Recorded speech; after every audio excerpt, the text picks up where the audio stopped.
আসসালামু আলাইকুম রহমতুল্লাহ বারাকাত।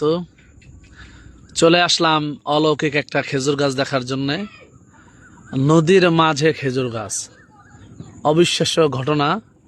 সেটা দেখার জন্য চলে আসলাম আমি এবং আমার বন্ধু, আপনাদের সুপরিচিত যুবকদের হৃদয়ের মানুষ বলা লাগবে না, ঠিক আছে, শহীদ ইসলাম সংক্ষেপে সিদ্দিকী বলেন। সাহেব, আর আমাদের ছোটকালের আর এক দোস্ত, একসাথে পড়ালেখা করেছি, রাসেল ভাই, আর আমি ইব্রাহিম খলিল মাদানি।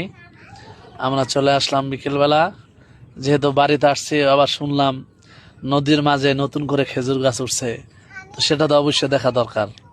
তাই ভাবলাম যাই, একা গেলে মজা হবে না, তো বন্ধুদেরকে সাথে করে নিয়ে আসলাম। এই যে আপনারা দেখেন কত সুন্দর, মাশাল্লাহ। শহীদ ভাই আসছে, মাশাল্লাহ, ওনারা নুরানি সবার হাসি। কাছে দোয়া চাই। আমি শারীরিকভাবে অসুস্থ মোটামুটি অনেকদিন পর্যন্ত। আপনাদের কাছে দোয়া চাই, আল্লাহ যেন শেফায় আল্লাহ তাআলা আমার দোস্ত শহীদ ভাইরে পরিপূর্ণ সুস্থ দান করুক। অনেকদিন অসুস্থ ছিল, বুঝতে পারছেন চেহারা দেখে অনেক অসুস্থ ছিল। তো ভাইরে একটু আনন্দ দেওয়ার জন্য, রিল্যাক্সে একটু মনোমুগ্ধকর দৃশ্য দেখানোর জন্য আমরা নিয়ে আসলাম।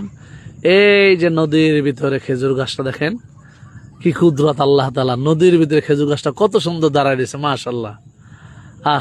দেখা হবে ইনশাল্লাহ। আসসালামু আলাইকুম।